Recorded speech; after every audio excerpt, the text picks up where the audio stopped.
عمران خان کی طرف سے الیکشن کا انتخابات کا اعلان کیا گیا ہے۔ یہ انتخابات کب ہوں گے، کیسے ہوں گے، اس پر بات کرتے ہیں۔ عمران خان کا ٹویٹر اکاؤنٹ ایک عرصے سے بند تھا، کبھی کبھی اس پر ٹویٹ ہوتا تھا، لیکن کچھ دنوں سے عمران خان مسلسل ٹویٹ کر رہے ہیں کیونکہ ان کے ساتھ ان کے وکلاء کی ملاقات ہو جاتی ہے، ان کے پارٹی لیڈروں کی ملاقات ہو جاتی ہے۔ وہ عمران خان سے جو کچھ سنتے ہیں، جو عمران خان ان کو پیغام دیتے ہیں، وہ سارے کا سارا ٹویٹ کی صورت میں سامنے آ جاتا ہے۔ عمران خان کی طرف سے اپنے تازہ ترین ٹویٹ میں الیکشن کروانے کی بات کی گئی ہے۔ کیسے الیکشن ہوں گے، کس طرح سے ہوں گے، وہ آگے چل کر ہم بات کریں گے۔ عمران خان کی طرف سے کہا گیا ہے کہ میری ساری زندگی جیل کی چکی میں گزر جائے گی، لیکن فرعونیت اور یزیدیت کے سامنے نہیں جھکوں گا۔ قانون کی حکمرانی میری تحریک کا مرکزی مقصد ہے، جس سے ہم جنگل کا قانون ختم کریں گے۔ جب سیاسی جماعت پر تمام دروازے بند کر دیے جائیں، ان پر ظلم کیا جائے، عدلیہ آزاد نہ ہو، تب ان کے پاس سوائے پرامن احتجاج کے کوئی دوسرا راستہ نہیں بچتا۔ میں اپنی پارٹی کارکنان اور سپورٹرز کو ہدایت کرتا ہوں کہ آپ سب لوگ ایک بھرپور ملک گیر تحریک کے لیے تیار ہو جائیں۔ اس بار صرف اسلام آباد نہیں، پورے پاکستان کی کال دوں گا۔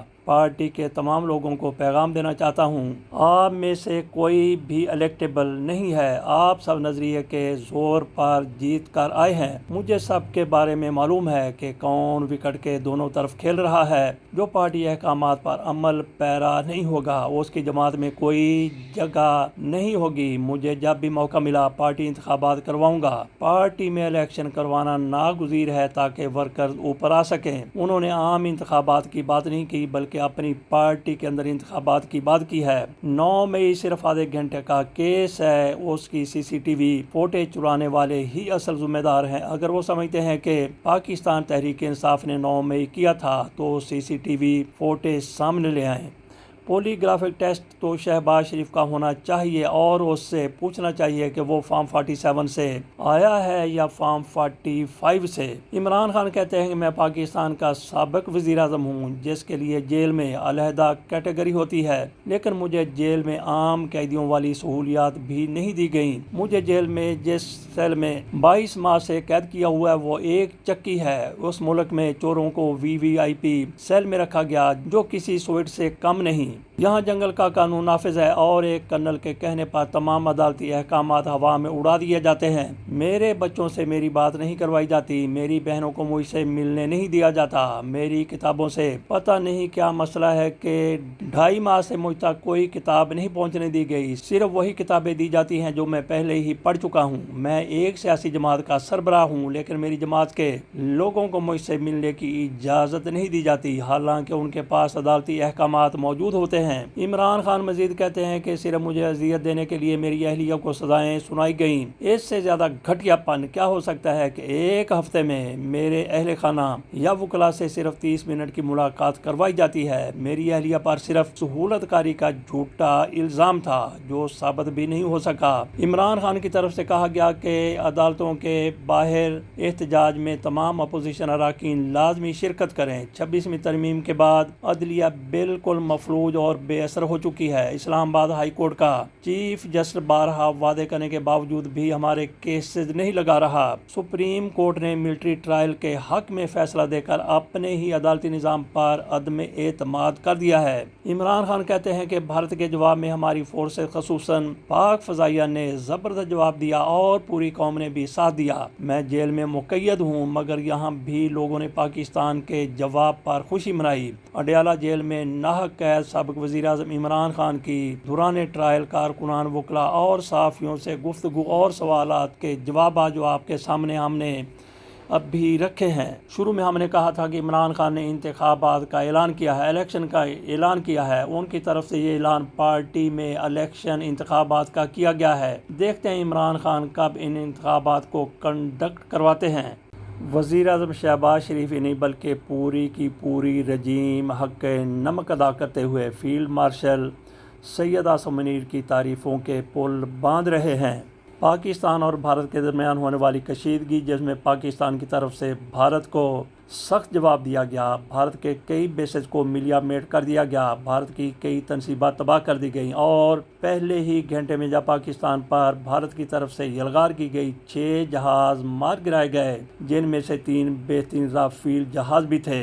شہباز شریف کی طرف سے، اس رجیم کی طرف سے اس کا سارا کریڈٹ جنرل عاصم منیر کو دیا جاتا ہے، جن کو بعد میں اسی انعام میں فیلڈ مارشل بھی بنا دیا گیا۔ تو بجٹ میں کیا باقی فورسز کے لیے یہ حکومت کوئی ریلیف کا اہتمام کرے گی؟ کیونکہ فورسز کی طرف سے جنگ جیتی گئی ہے، فیلڈ مارشل کی فورسز نے یہ جنگ جیتی ہے، تو کیا ان کی تنخواہوں میں یہ حکومت، یہ رجیم 50% اضافہ کرے گی؟ فورسز کے لیے یہ اضافہ بہت بڑا اضافہ نہیں ہے، بلکہ یہ معمولی اضافہ ہے ان کی کارکردگی کو سامنے رکھتے ہوئے، اس کا مقابلہ کرتے ہوئے، جبکہ دوسری طرف پارلیمنٹرین کے لیے، حکام کے لیے، ایم این ایز کے لیے، ایم پی ایز کے لیے کتنی گنا تنخواہیں بڑھائی گئی ہیں۔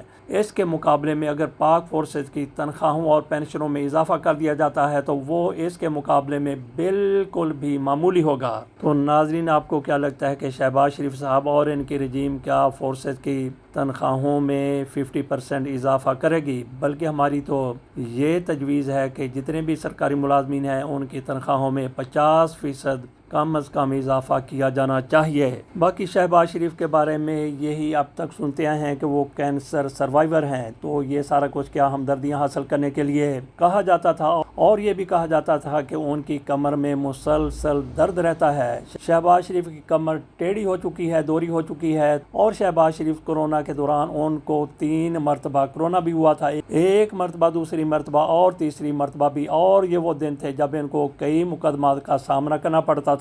تو پیشیوں سے بچنے کے لیے ان کی طرف سے کہا گیا کہ ان کو کورونا ہو گیا، 1 مرتبہ، دوسری مرتبہ، تیسری مرتبہ، اسی طرح سے محترمہ کو بھی کم از کم 2 مرتبہ کورونا ہو چکا تھا۔ میاں نواز شریف صاحب کو اس لیے کورونا نہیں ہوا کیونکہ وہ پاکستان میں موجود نہیں تھے، پاکستان میں ہوتا تو ان کو بھی 2، 3، 4 مرتبہ کورونا ضرور ہو جاتا، کیونکہ یہی ایک طریقہ ہوتا ہے ہمدردیاں حاصل کرنے کا اور ریلیف حاصل کرنے کا۔ تو شہباز شریف کی بات کر رہے تھے، ایک تو وہ اپنے آپ کو کینسر سروائیور کہلواتے ہیں، دوسری ان کی کمر ٹیڑھی ہے، ٹوٹی ہوئی ہے، دوہری ہے، تو کورونا ان کو 3 مرتبہ ہوا، اور ایسے وزیر اعظم کی ٹپوسیاں دیکھیں، ان کی پھدکیاں دیکھیں، ان کی اچھل کود دیکھیں، سویمنگ کرتے ہیں، کیا کہنے، اور پاکستان میں ٹکتے نہیں ہے، ایک ملک کا دورہ، دوسرے ملک کا دورہ، تیسرے ملک کا، چوتھے ملک کا دورہ، اور اس مرتبہ ان کی طرف سے 4 ملکوں کا اکٹھا دورہ پاکستان میں ہوتے ہیں، تبھی وہ سفر میں رہتے ہیں۔ تو ایسے اندازہ کیا جا سکتا ہے کہ ان کی طرف سے کیا وہ سچ کہا جاتا تھا کہ کینسر سروائیور ہیں، اور پھر ان کی کمر ٹوٹی ہوئی ہے، اور پھر ان کی کمر دوری ہے، ان کی کمر میں درد ہے، اور کورونا سے 3 مرتبہ وہ بچ نکلے ہیں۔ یہ سارا کیا جھوٹ تھا، فراڈ تھا؟ اس کا ناظرین فیصلہ آپ خود کیجئے۔ باقی بات کر لیتے ہیں فیلڈ مارشل صاحب کی۔ فیلڈ مارشل سید عاصم منیر کے تسلط میں بہت کچھ ہے، انہوں نے مکمل طور پر اس سیاسی حکومت کو کنٹرول کیا ہوا ہے۔ میں سمجھتا ہوں کہ یہ ان کی طرف سے کیا جانے والا بالکل درست فیصلہ ہے۔ ہم بار بار یہ بات کر چکے ہیں کہ پاک فوج کی طرف سے مکمل طور پہ ٹیک اوور کیا گیا، ٹیک اوور کرنے کے بعد پھر بھارت کو سبق سکھا دیا گیا۔ اگر ان سیاستدانوں پر ہوتا، ان کے سر پر پگڑی ہوتی پاکستان کی عزت کی، پاکستان کے وقار کی، پاکستان کے توقیر کی، تو یہ پاؤں میں رلتی ہوئی نظر آتی۔ لیکن پاک فوج کی طرف سے ٹیک اوور کر لیا گیا، اور ان کو ایک سائڈ پہ بٹھا دیا گیا، ان کو بتا دیا گیا کہ کس موقع پر کیا بیان دینا ہے، اور پھر پاک فوج کی طرف سے خصوصی طور پہ پاک فضائیہ کی طرف سے جس طرح سے بھارت کو دھول چٹائی گئی، جس طرح سے بھارت کو شکست فاش سے دوچار کیا گیا، وہ تاریخ میں رقم ہو چکا ہے۔ اور یہ سارا کا سارا اس لیے ہوا کہ پاک فوج کی طرف سے مکمل طور پر معاملات اپنے ہاتھ میں لے لیے گئے تھے۔ تو پاکستان میں بات ہوتی رہی ہے کہ صدارتی نظام یہاں پہ ہونا چاہیے۔ اب لگ رہا ہے کہ یہی رجیم والے جس طرح سے انہوں نے عاصم منیر صاحب کو فیلڈ مارشل کا رینک دیا، اسی طرح سے یہ ان کو صدر پاکستان بھی بنا دیں گے، کیونکہ آوازیں اٹھتی رہی ہیں پاکستان میں صدارتی نظام ہونا چاہیے۔ تو پاکستان میں لگتا ہے کہ صدارتی نظام آنے والا ہے، اور صدر پاکستان ہوں گے فیلڈ مارشل عاصم منیر۔ سمیع ابراہیم کا میں ایک ویلاگ دیکھ رہا تھا جس میں ان کی طرف سے یہ واضح طور پر کہا گیا کہ سفارتکاری میں فیلڈ مارشل عاصم منیر کی طرف سے پی ٹی آئی کو مات کر کے رکھ دیا گیا ہے۔ وہی ٹرمپ جو عمران خان کی دوستی کا دم بھرتے تھے، جب وہ صدر بنے تو انہوں نے اپنا ٹریک بدل لیا اور عمران خان کی رہائی کے حوالے سے جس طرح سے توقعات کی جا رہی تھی وہ پوری نہیں ہو رہی، اور آج صورتحال یہ ہے کہ جینٹری کو ٹرمپ نے استعمال کیا یا پھر ہمارے اداروں نے استعمال کیا، وہ پاکستان میں سرمایہ کاری لا رہے ہیں۔ سٹیو ویٹکوف، جن کو صدر ٹرمپ کی طرف سے مشرق وسطیٰ کے لیے خصوصی نمائندہ بنایا گیا تھا، ان کے بارے میں اب کہا جا رہا ہے کہ وہ پاکستان کے لیے بلکہ جنوبی ایشیا کے لیے بھی امریکہ کے خصوصی نمائندہ ہوں گے، اور ان کا بیٹا پاکستان میں جینٹری کے وفد کے ساتھ شامل تھا۔ سمیع ابراہیم کہتے ہیں کہ یہ سارا کچھ فیصل نصیر کی طرف سے کیا گیا، جو آئی ایس آئی میں ڈی جی سی ہیں۔ سمیع ابراہیم کی طرف سے فیصل نصیر کو کریڈٹ دیا گیا یا ڈس کریڈٹ کرنے کی کوشش کی گئی، وہ بار بار ان کا نام dirty Harry dirty Harry dirty Harry لے کر ان کا تذکرہ کرتے رہے۔ ان کی ساری باتوں سے اتفاق کیا جا سکتا ہے، لیکن انہوں نے جس طرح سے ڈرٹی ہیری کا تذکرہ کیا، اس سے اتفاق نہیں کیا جا سکتا۔ یہ عمران خان کی طرف سے ان کو دیا گیا نام ہے۔ وہ سمجھتے تھے کہ ان کی حکومت گرانے میں ان کا ڈی جی سی فیصل نصیر کا ہاتھ تھا۔ اس کے ساتھ اجازت دیجیے، اللہ حافظ۔